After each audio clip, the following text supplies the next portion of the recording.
Hello friends, എല്ലാവർക്കും നമസ്കാരം. നിങ്ങൾ ഏവരും കാത്തിരിക്കുന്ന രേവതിയുടെയും സച്ചിയുടെയും നാളത്തെ വിശേഷത്തിലേക്ക് എല്ലാ കൂട്ടുകാർക്കും സ്വാഗതം. എല്ലാവർക്കും നല്ലൊരു ശുഭരാത്രിയൊക്കെ നേർന്നുകൊണ്ട് നമുക്ക് നാളത്തെ വിശേഷത്തിലേക്ക് കടന്നാലോ. അതിനു മുമ്പായിട്ട് ആരെങ്കിലും നമ്മുടെ ചാനൽ ആദ്യമായിട്ട് കാണുന്നുണ്ടെങ്കിൽ ഒന്ന് സബ്സ്ക്രൈബ് ചെയ്ത് വെച്ചോളൂ. അതിനോടൊപ്പം മാക്സിമം എല്ലാവരും ഒരു ലൈക്ക് അടിച്ചിട്ട് വീഡിയോ കാണാൻ വേണ്ടി ശ്രദ്ധിക്കണേ. അങ്ങനെ നമ്മുടെ രേവതിയും അച്ചമ്മയും തമ്മിലുള്ള ഫോൺ സംഭാഷണമാണ് നമ്മൾ ഇന്ന് അവസാനമായിട്ട് കണ്ട സീൻ എന്ന് പറയുന്നത്. അങ്ങനെ രേവതിക്ക് തുറന്നു പറയേണ്ടി വരികയാണ് ശ്രീകാന്ത് വിവാഹം കഴിച്ചു എന്ന ആ ഒരു കാര്യം കേട്ട് ഞെട്ടിപ്പോയി നമ്മുടെ അച്ചമ്മ പറഞ്ഞു, നീ എന്താ മോളെ ഈ പറയുന്നത്? ഇതെന്താ വെള്ളരിക്കാ പട്ടണോ? ഞാൻ എന്താ നിങ്ങളുടെ ആരും അല്ലേ? നിങ്ങൾ ആരും ഇതൊന്നും അറിയിക്കാതെ വിവാഹം നടത്താനായിട്ടോ? ഓഹോ, അപ്പൊ ഞാൻ നിങ്ങളുടെ ആരും അല്ലാതെ ആയല്ലേ? അതുകൊണ്ടായിരിക്കും സച്ചി, നീയും രവീന്ദ്രനും ഒന്നും എന്നെ വിളിക്കാത്തത്. എനിക്കിപ്പം മനസ്സിലായി. എല്ലാവരുടെയും മനസ്സിലിരിപ്പ് ഞാൻ ഇപ്പൊ അറിഞ്ഞല്ലോ എന്നൊക്കെ പറഞ്ഞപ്പോഴത്തേക്ക് രേവതി പറഞ്ഞു, അച്ചമ്മേ ഞാൻ പറയുന്ന ഒന്ന് കേക്ക്. അത് പിന്നെ ഒന്നും പറയണ്ട മോളെ, എനിക്ക് തൃപ്തിയായി. എനിക്ക് എല്ലാവരുടെയും സ്വഭാവം എനിക്ക് മനസ്സിലായെന്ന് ഞാൻ പറഞ്ഞല്ലോ. എന്റെ സച്ചി ആണെങ്കിൽ ഇവിടെ എവിടെയെങ്കിലും ഓട്ടം വന്നു കഴിഞ്ഞാൽ ഇവിടെ വന്ന് കേറാതെ പോകത്തില്ല. പക്ഷെ ഇപ്പൊ സച്ചി ഇങ്ങോട്ടേക്ക് വരാറ് പോലും ഇല്ല. പിന്നെ വിളിക്കാറില്ലല്ലോ. നീയും വിളിക്കാറില്ലല്ലോ. രവീന്ദ്രൻ ഒട്ടും വിളിക്കാറില്ല.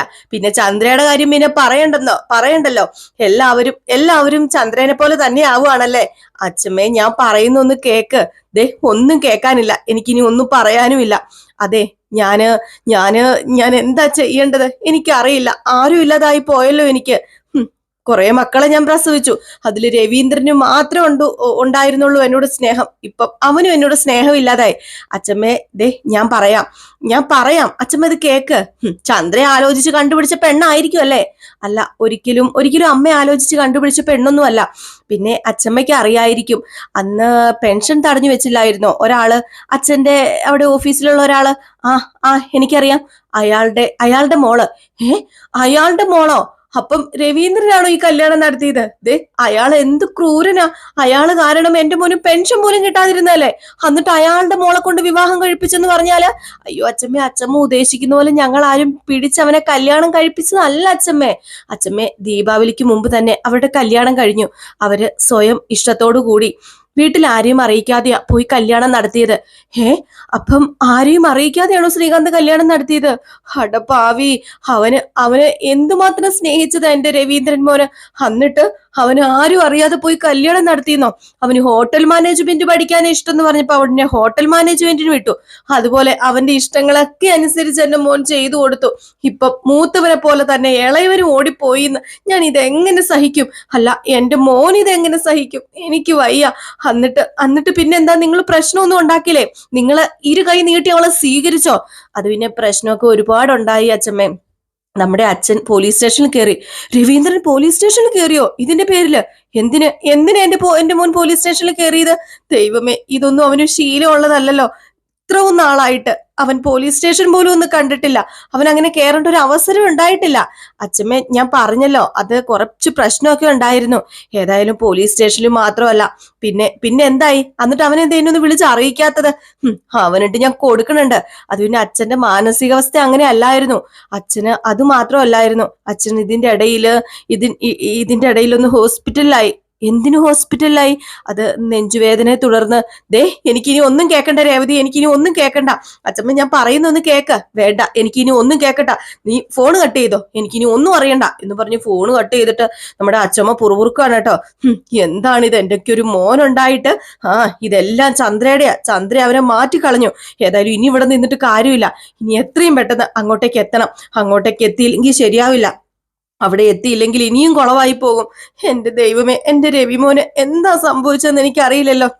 ഇതാരും വിളിച്ചു പറഞ്ഞില്ലല്ലോ എന്നും പറഞ്ഞുകൊണ്ട് നേരെ അച്ഛമ്മ എങ്ങോട്ടേക്ക് വരികയാണ്? നമ്മുടെ ചന്ദ്രയുടെ അടുത്തേക്ക്, അതായത് ചന്ദ്രോദയത്തേക്ക് വരികയാണ്. ഈ സമയത്ത് ആയിക്കോട്ടെ, രേവതി കിച്ചണിൽ ഓരോ കാര്യങ്ങളും പണിയൊക്കെയാണ്. അതിൻ്റെ ഇടയിൽ രേവതിക്ക് പേടിയായി പോയിട്ടോ.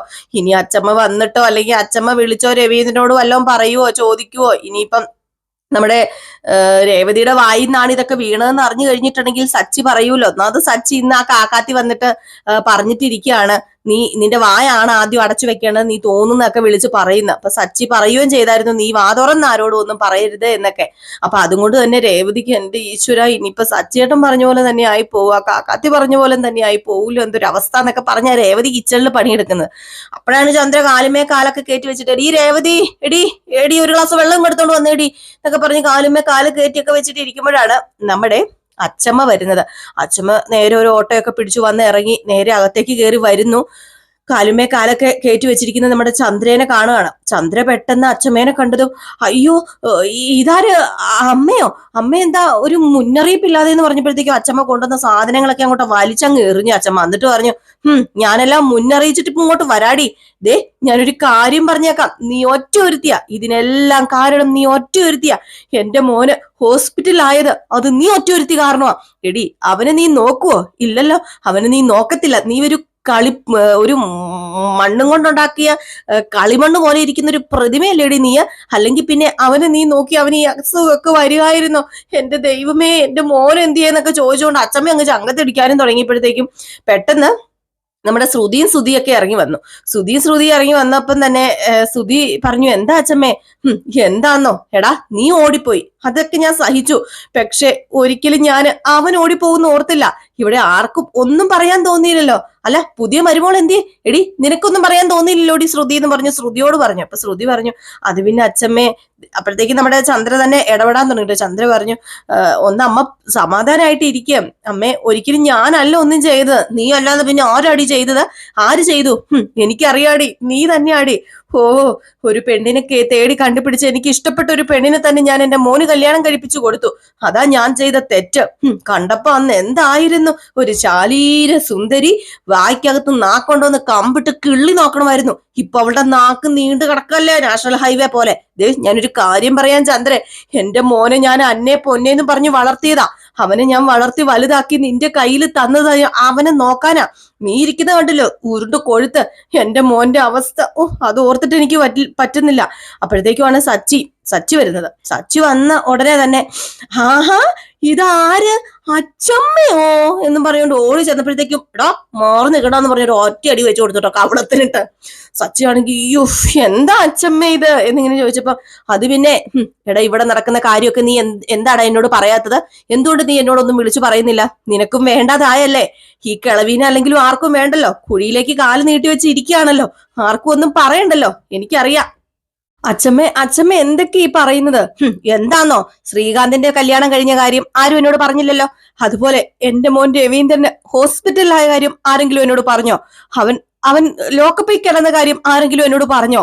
ഇതൊന്നും പറഞ്ഞില്ല എന്നൊക്കെ പറഞ്ഞപ്പോഴത്തേക്കുമാണ് നമ്മുടെ ശ്രീകാന്ത് ഇറങ്ങി വരുന്നത്. പിന്നെ ഏതായാലും ശ്രീകാന്തിന്റെ നേരെ ആയില്ലേ, എന്താടാ നീ ചെയ്തു കൂട്ടിയത്, എന്താടാ നീ കാണിച്ചു കൂട്ടിയത്?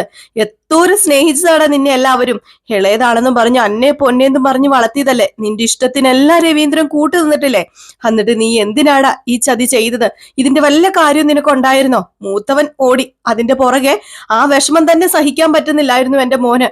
അതിന്റെ പുറകെ നീയും കൂടി ഓടി, എന്നിട്ട് എന്റെ മോൻ രവീന്ദ്രനെ ഹോസ്പിറ്റലിലാക്കി. നിങ്ങളൊക്കെ ഇതിന് കാരണക്കാര്.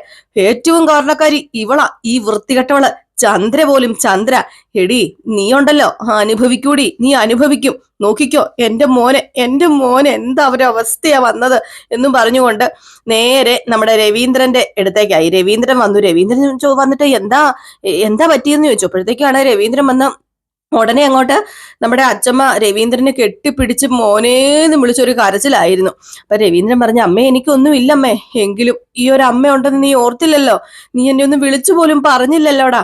അത് പിന്നെ അമ്മയ്ക്ക് വേറൊരു പ്രശ്നവും വരണ്ടല്ലോ എന്ന് ഓർത്തിട്ടാ. എന്തിനാ അമ്മ ടെൻഷൻ അടിക്കുന്നെന്ന് ഓർത്തിട്ടാ. രേവതി വന്നല്ലോ ഇതൊക്കെ ഞാൻ അറിയാന്, രേവതി വേണ്ടി വന്നല്ലോ എന്ന് പറഞ്ഞപ്പോഴത്തേക്കുമാണ് പെട്ടെന്ന് എല്ലാവരും രേവതിനെ നോക്കുന്നത്. രേവതിയാണ് ഈ ഒരു സത്യം അവിടെ പറഞ്ഞത് എന്ന് എല്ലാവർക്കും മനസ്സിലായി. പ്രത്യേകിച്ച് സച്ചി രേവതിനെ ഒരു രൂക്ഷമായിട്ട് ഇങ്ങനെ നോക്കുകയാണ് കേട്ടോ. അപ്പോഴത്തേക്കും തന്നെ അച്ഛമ്മ പറഞ്ഞു, എന്താടാ നീ രേവതിനെ നോക്കി പേടിപ്പിക്കുന്നത്? അവളെ നീ നോക്കി പേടിപ്പിക്കൊന്നും വേണ്ട. അത് പിന്നെ ഞാൻ അച്ഛമ്മയോട് പറഞ്ഞത്, അച്ഛമ്മ പറഞ്ഞു ഇങ്ങോട്ട് ശ്രീകാന്തിന് ഒരു പെണ്ണാലോചിച്ച് പെണ്ണിന്റെ വീട്ടുകാരുമായിട്ട് വരികയാണെന്ന്. അപ്പൊ അതുകൊണ്ടാ ഞാൻ സാരമില്ല മോളെ, ഏതായാലും എന്താണെങ്കിലും അറിയാനുള്ളതല്ലേ എന്നൊക്കെ ഇങ്ങനെ രവീന്ദ്രനും പറഞ്ഞു. സച്ചി ദേഷ്യം വന്നിട്ട് അകത്ത് കയറി പോയിട്ടോ. നമ്മുടെ അച്ഛമ്മയാണെങ്കിൽ കട്ടക്കലിപ്പിലുമാണ്. സച്ചിയോട് പറഞ്ഞു, ഇനി നീ എന്നോട് മിണ്ടാനേ വരണ്ട, നീ നീ പോകാൻ പറഞ്ഞു. അപ്പൊ അതിന്റെ ദേഷ്യത്തിൽ അകത്തും കയറിപ്പോയി. ഇതിനിടയിൽ നമ്മുടെ ശ്രുതി വന്നു. ശ്രുതി വന്ന ഉടനെ ശ്രുതിനെ കണ്ടതും അടിമുടി അച്ചമ്മയൊന്ന് നോക്കി. ഓ, ഇതാണോടാ നിന്റെ പെണ്ണെന്ന് ചോദിച്ചു. അപ്പം പറഞ്ഞു, അതെ, ഞാനാ ശ്രീകാന്തിന്റെ ഭാര്യ, എന്റെ പേരാ വർഷ എന്ന് പറഞ്ഞു. വർഷ കേട്ടോ വന്നത്, പേര് മാറിപ്പോയിട്ടുണ്ടെങ്കിൽ ഒന്ന് ക്ഷമിച്ചേക്കണേ. അങ്ങനെ നമ്മുടെ വർഷയോട് ചോദിച്ചു, അല്ല നീയൊക്കെ എന്താടി കാണിച്ചത്? നിന്റെയൊക്കെ വീട്ടിൽ അച്ഛനും അമ്മയൊക്കെ ഇല്ലേ? അവർക്കൊക്കെ എത്രമാത്രം വേദനയായി കാണും. അത് പിന്നെ അച്ഛനോടും അമ്മയോടും ഞാൻ ഈ കാര്യം പറഞ്ഞപ്പം അവര് സമ്മതിക്കില്ല. അപ്പൊ ഞങ്ങൾക്ക് വിവാഹം കഴിക്കാൻ താല്പര്യമായിരുന്നു, ഞങ്ങൾ വിവാഹം കഴിച്ചു. ഞങ്ങളല്ലേ ഒന്നിച്ച് ജീവിക്കാൻ പോകുന്നവര്, ഞങ്ങളല്ലേ ഞങ്ങളുടെ ഇഷ്ടം നോക്കേണ്ടതെന്ന് പറഞ്ഞപ്പോഴത്തേക്കും തന്നെ അച്ചമ്മയ്ക്ക് ഏകദേശം വിളികിട്ടി, ഇച്ചിരി വായിക്ക് ഒത്ത പെണ്ണാണെന്ന്. ഏതായാലും അച്ചമ്മ എന്തൊക്കെയോ പറഞ്ഞു. വർഷ തട്ടുമുട്ടു ഓരോ ന്യായങ്ങളും ഒക്കെ ഇങ്ങനെ പറഞ്ഞു. ലാസ്റ്റ് നമ്മുടെ അച്ചമ്മ, ഏതായാലും നിനക്ക് പറ്റിയ പരിപോളാ ചന്ദ്രേ എന്ന് ചന്ദ്രയോടും പറഞ്ഞു. പിന്നെ കാണിക്കുന്ന സീൻ എന്ന് പറഞ്ഞാൽ നമ്മുടെ സച്ചിനെയാണ്. സച്ചി ആണെങ്കിൽ വളരെ വിഷമത്തോടു കൂടി റൂമിൽ പോയി ഇങ്ങനെ ഇരിക്കുകയാണ് കേട്ടോ. രേവതി വന്ന ഉടനെ, ഡി ദുഷ്ടേ, നീയാണല്ലേടി അപ്പൊ അച്ചമ്മേനെ വിളിച്ച് എല്ലാം പറഞ്ഞത്? അത് പിന്നെ സച്ചിയേട്ടാ, നീ ഒന്നും പറയണ്ട, ഞാൻ പറഞ്ഞതാ. ഇന്ന കാക്കാത്തി പറഞ്ഞ പോലെ തന്നെയാടി നീ. വാ അടങ്ങിയിരിക്കത്തില്ല നിന്റെ, എല്ലാം നീ വിളിച്ചു പറയും. എന്നിട്ട് അച്ചമ്മേനെ വിളിച്ചു പറഞ്ഞിട്ട് ഇപ്പൊ അച്ചമ്മ കണ്ടില്ലേ എന്നോട് ദേഷ്യപ്പെടുന്നത്? അത് പിന്നെ വേറൊന്നിനും അല്ലല്ലോ, അതൊന്നും സാരമില്ല. ഞാൻ അച്ചമ്മേനെ വിളിച്ചു പറഞ്ഞില്ലായിരുന്നെങ്കിൽ ഒന്ന് ഓർത്തു നോക്കിയേ, അച്ചമ്മയല്ലേ അവിടെ നാണം കെടുന്നത്, അച്ഛനല്ലേ അവിടെ നാണം കെടുന്നത്? ശ്രീകാന്തിന് വേണ്ടി വിവാഹം നടത്താൻ ആ പെണ്ണിന്റെ വീട്ടുകാരുമായിട്ട് ഇങ്ങോട്ട് വരുമ്പോ ആരാ നാണം കെട്ടു പോകുന്നത്? അതുകൊണ്ടല്ലേ ഞാൻ അങ്ങനെ ചെയ്തതെന്ന് ഇങ്ങനെ ചോദിക്കാണ് കേട്ടോ.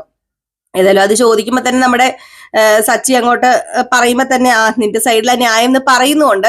പിന്നെ കാണിക്കുന്നത് നമ്മുടെ അച്ചമ്മ എല്ലാ പലഹാരങ്ങളും ഒക്കെ എല്ലാവർക്കും കൊടുക്കുകയൊക്കെയാണ്. കൊണ്ടുവന്ന പലഹാരങ്ങളൊക്കെ ആ ഒരു ദേഷ്യത്തിന്, മക്കളെ നിങ്ങൾക്ക് എനിക്ക് തരാൻ പറ്റിയില്ല. അതിനിടയിൽ വർഷയുടെ ജോലിയൊക്കെ ചോദിച്ചപ്പോഴത്തേക്കും ഡബ്ബിംഗ് ആണെന്നൊക്കെ പറയുമ്പോൾ, ഡബ്ബിങ്ങോ അതെന്ത് ജോലി? അത് പിന്നെ ഈ സിനിമ സീരിയലിലൊക്കെ ഡബ് ചെയ്യാന്നൊക്കെ ഇങ്ങനെ പറഞ്ഞപ്പോഴത്തേക്കും, ആണോ അങ്ങനെ ഒരു ജോലി ഉണ്ടോ എന്നൊക്കെ ഇങ്ങനെ ആശ്ചര്യത്തോടു കൂടി അച്ചമ്മ ചോദിക്കുന്ന കുറച്ച് ഭാഗങ്ങളൊക്കെ ഉണ്ട്. അപ്പൊ ഇതെല്ലാം കോർത്തിണക്കിക്കൊണ്ട് ഒരു അടിപൊളി വിശേഷമാണ് കേട്ടോ നാളെ വരാൻ പോകുന്നത്. അപ്പൊ മിസ് ചെയ്ത് കളയാതെ എല്ലാവരും കാണുന്ന നാളെ രാവിലെ 6:53 ആകുമ്പോൾ നമ്മൾ അപ്ലോഡ് ചെയ്യുന്നതായിരിക്കും ഫുൾ വിശേഷം. പിന്നെ വൈകിട്ട് നയനയുടെയും ആദർശിന്റെയും പ്രമോ വിശേഷവുമായിട്ട് കാണാം. അതുവരെ എല്ലാവർക്കും ടാറ്റാ, ബൈ ബൈ.